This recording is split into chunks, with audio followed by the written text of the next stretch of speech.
El 16 de mayo de 1888, en la Universidad de Columbia, Estados Unidos, el inventor e ingeniero eléctrico Nikola Tesla pronunció una conferencia que llevaba por título "Un nuevo sistema para motores y transformadores de corriente alterna". En ella describió dicho sistema con enorme claridad y detalle, explicando incluso el esquema matemático que lo sustentaba, lo que lo hizo ganarse a la audiencia por completo. Esta conferencia sería de crucial importancia en la vida de Tesla, ya que entre el público se encontraba un importante partidario de la corriente alterna, el multimillonario George Westinghouse. Dicha conferencia marcaría el inicio de una gran alianza entre Tesla y Westinghouse, quienes en poco tiempo se verían envueltos en una intensa batalla entre la corriente alterna y la corriente continua, una disputa que, con el objetivo de proveer energía eléctrica a los hogares, en ocasiones se tornó sucia, cruel y hasta siniestra. Por eso en este video me gustaría que nos sumerjamos en la historia y descubramos cómo fue la Guerra de las Corrientes. Empecemos.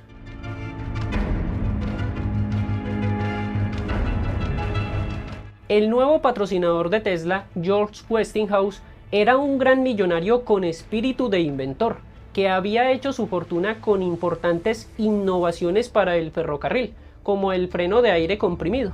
Su mente estaba llena de enormes proyectos, razón por la cual había comprado las patentes de Lucien Gaulard y John Dixon Gibbs, los inventores del primer transformador de corriente alterna, y en noviembre de 1886 había instalado en la ciudad de Buffalo, en el estado de Nueva York, la primera red comercial de corriente alterna de Estados Unidos. De esta manera, para 1887 ya contaba con 30 centrales operativas. Sin embargo, la demanda de electricidad no dejaba de crecer, ya no solo para llevar luz y calefacción a los hogares, sino también para nuevos servicios como los tranvías eléctricos. Esto lo llevó a buscar nuevas soluciones para que su empresa, la Westinghouse Electric Company, fuera cada vez más eficiente y aumentara su capacidad de abastecimiento. Por ello, al presenciar la conferencia de Tesla, no dudó en ofrecerle un contrato, que según los archivos de la empresa Westinghouse consistió en un pago de $25.000 en efectivo, $50.000 en acciones de la compañía y $2.5 por caballo de potencia generado. Fue así como el 7 de julio de 1888 Westinghouse y Tesla cerraron un acuerdo de manera efectiva. La noticia del entendimiento entre Tesla y Westinghouse llegó a oídos de Thomas Alva Edison, el principal defensor de la corriente continua, o más que defenderla, estaba empecinado en ignorar las evidentes limitaciones de esta a la hora de abastecer grandes áreas, y plenamente consciente de las capacidades de Tesla, ya que había trabajado con él en el pasado, puso en marcha inmediatamente una guerra de mala propaganda contra la corriente alterna. Su estrategia fue tratar de convertir en un defecto ante la opinión pública lo que en realidad era la principal ventaja de la corriente alterna, el hecho de que había que elevarla a miles de voltios para transportarla. Edison afirmaba que esto la hacía extremadamente peligrosa, y como parte de su tóxica campaña, que consistía en periódicos, folletos y el boca a boca, incluyó demostraciones públicas de los peligros del alto voltaje, utilizando la corriente alterna para terminar con la vida de animales. Pues resulta que la prensa le siguió el juego, dando una difusión exagerada a los accidentes eventuales relacionados con la corriente alterna y, por otro lado, haciendo caso omiso al hecho de que el voltaje de la corriente alterna volvía a bajar al llegar a las casas, por lo que su uso doméstico no representaba ningún riesgo. La corriente alterna era completamente segura. Y aquí es donde les digo que la guerra de las corrientes alcanzó un clímax particularmente siniestro. Desde 1886, el estado de Nueva York buscaba un sistema de ejecución rápido e indoloro para reemplazar el que tenían en aquella época, que había dado lugar a espeluznantes situaciones en los últimos tiempos. En un primer instante, como una buena opción, se había planteado la posibilidad de utilizar algún sistema eléctrico símbolo de todo lo moderno, pero lógicamente ni Edison ni Westinghouse permitieron el acceso a sus corrientes para no asociarlas con un hecho tan oscuro como poner fin a seres humanos. Sin embargo, se sabe que luego, en lo más turbio de la guerra de las corrientes, Edison puso a sus empleados a trabajar en esa idea. Tanto es así que en los alrededores del laboratorio de Edison en West Orange, Nueva Jersey, los vecinos comenzaron a quejarse afirmando que sus mascotas desaparecían. Al poco tiempo se descubrió que Edison pagaba 25 centavos a los niños que le llevaran perros y gatos. Incluso se dice que en ocasiones se veían entrar caballos. El laboratorio emanaba un olor insoportable y de él provenían sonidos terroríficos, pero todo concluyó con un impactante último espectáculo. Un elefante que había tenido problemas con sus cuidadores fue seleccionado para probar la letal capacidad de la corriente alterna. Fue así como finalmente el estado de Nueva York aprobó la silla, ya saben cuál, diré esto en medio para evitar de pronto cualquier problema con YouTube, eléctrica como método de ejecución.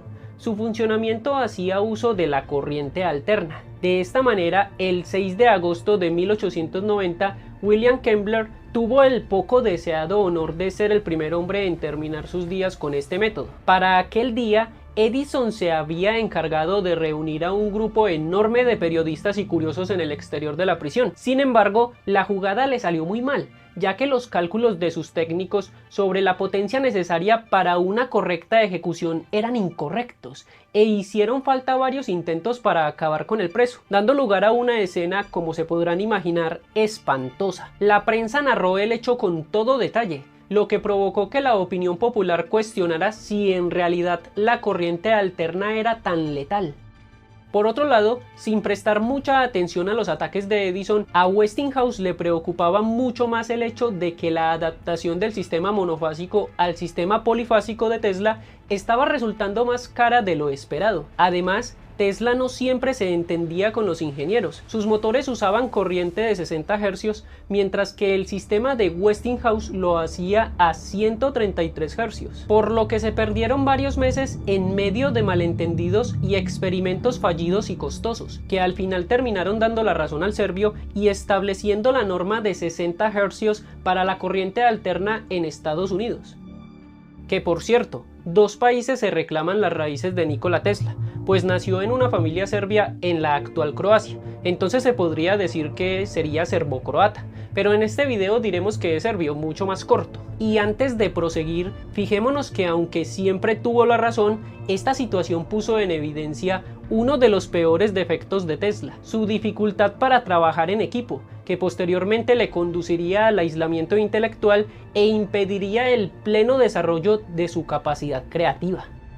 Pero la preocupación mayor, que afectaría no solo a Westinghouse, sino también a Edison, vendría de los mercados financieros, pues ambos comenzaban a tener problemas para financiar sus proyectos. El principal accionista de la Edison Electric Company era el multimillonario John Pierpont Morgan, a quien realmente no le interesaba mucho qué corriente debía proveer electricidad al país, sino que lo que buscaba era aplicar en la electricidad la misma estrategia que le había dado dominio en otros sectores de la industria: eliminar a la competencia, ya sea comprándola o quebrándola con los precios. Resulta que recientemente había adquirido una nueva compañía, por lo que Edison se vio obligado a fusionarse con ella, naciendo de esta manera la General Electric, una empresa que se convertiría en un auténtico gigante. De esta forma, el siguiente gran paso que Morgan buscaría dar fue intentar dominar también la corporación de Westinghouse. Sin embargo, la visión empresarial de este último era muy distinta y prefirió mantenerse independiente. Esto no hizo sino alimentar aún más la intensa rivalidad, ya que frustrado al ver que Westinghouse no se sometía a sus exigencias, Morgan se dedicó a perjudicarlo en los mercados, hasta que logró que el valor de sus acciones se desplomara. Ante la crítica situación, Westinghouse no encontró más remedio que la fusión con compañías más pequeñas, pero incluso este movimiento no era suficiente. Sus asesores insistían en que el mayor obstáculo era el acuerdo que tenía con Tesla. El serbio disponía de tantas patentes fundamentales y la producción de potencia de su sistema era tan elevada que dicho acuerdo, que le otorgaba $2.5 por caballo de potencia, le hubiera convertido en uno de los hombres más ricos del mundo, ya que se estima, en cifras de aquel entonces, que pasados solo 4 años después del contrato, ya hubiera cobrado alrededor de $12 millones.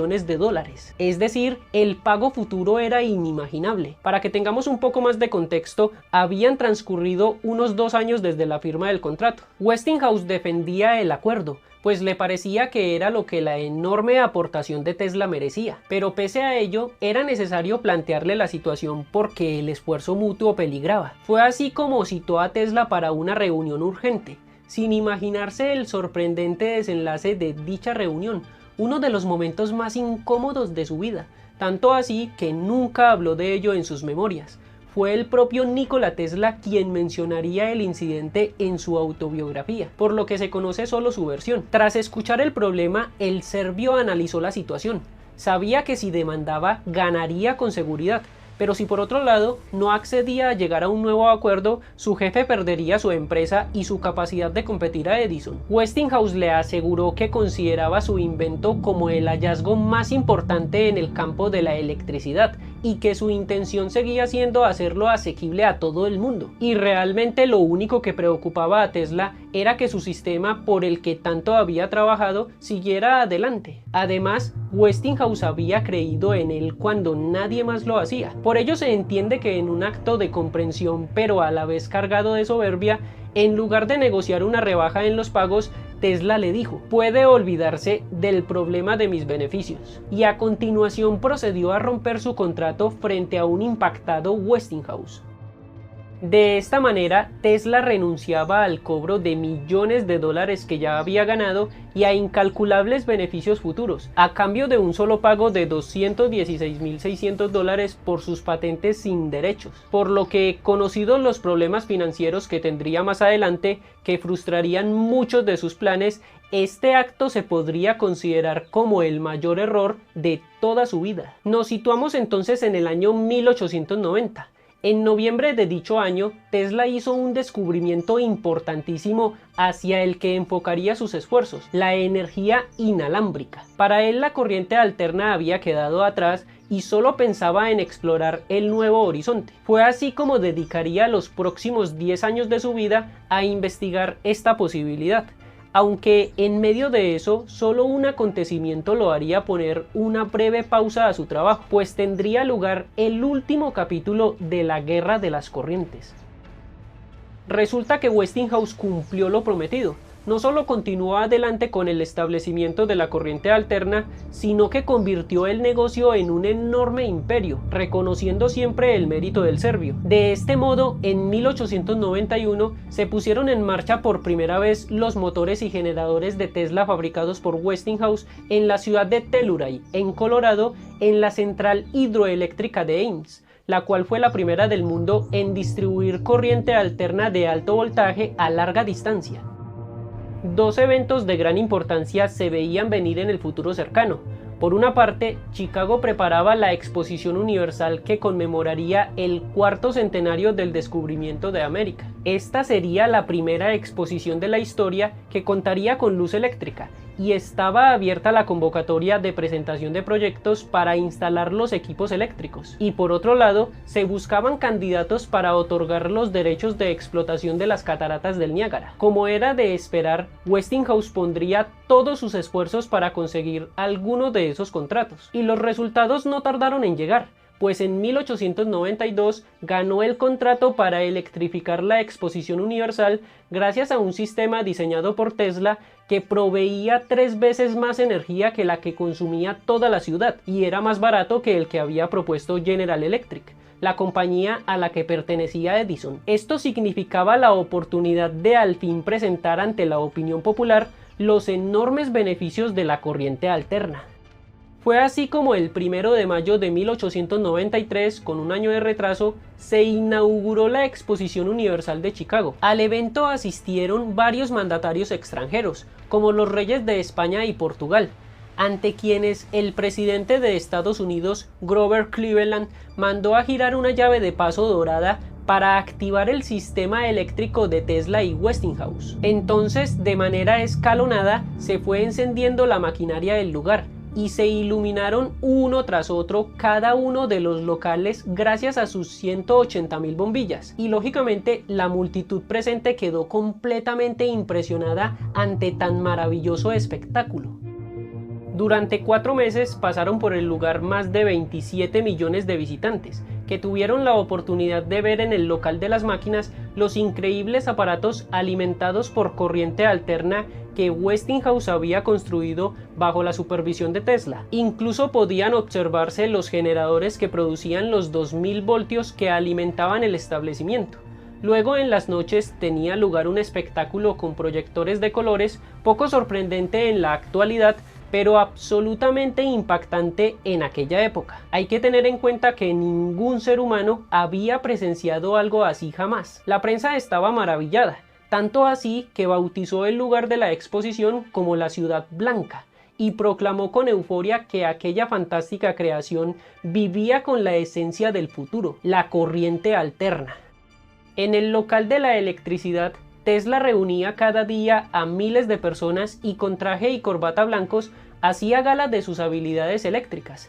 Había descubierto que tenía dotes para la oratoria, por lo que desarrolló algunos trucos con los que se metió en el bolsillo a la audiencia. Iniciaba explicando el campo magnético rotatorio y el motor de inducción por medio de un experimento conocido en la actualidad como huevo de Colón de Tesla, para luego seguir con sus descubrimientos más recientes. Entre estos, una luz fluorescente antecesora de las actuales, alimentada sin cables por campos de alta frecuencia. Y aunque los visitantes no entendían el tecnicismo de las explicaciones, quedaban admirados y convencidos de que la corriente alterna era segura al ver a Tesla rodeado de resplandecientes rayos.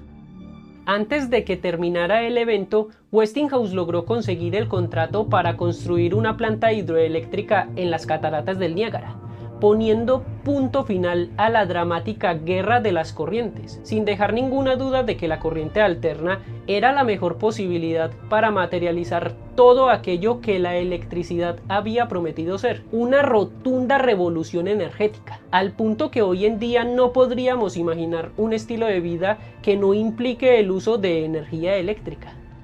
Y bueno, hemos llegado al final de este video, espero que lo hayan disfrutado tanto como yo hacerlo. Si es así, no olviden dejar su me gusta, no les cuesta nada, solo un clic y para mí eso significa mucho. Recuerden que si quieren apoyar al canal, pueden acceder a todos los cursos de física que he desarrollado hasta el momento y que desarrollaré en un futuro simplemente haciéndose miembros del canal. Solo tienen que darle al botón de unirte que se encuentra por acá abajo y de paso adquieren sólidos conocimientos teóricos en física. Así que por el momento me despido y nos vemos en la próxima para una dosis de más ciencia.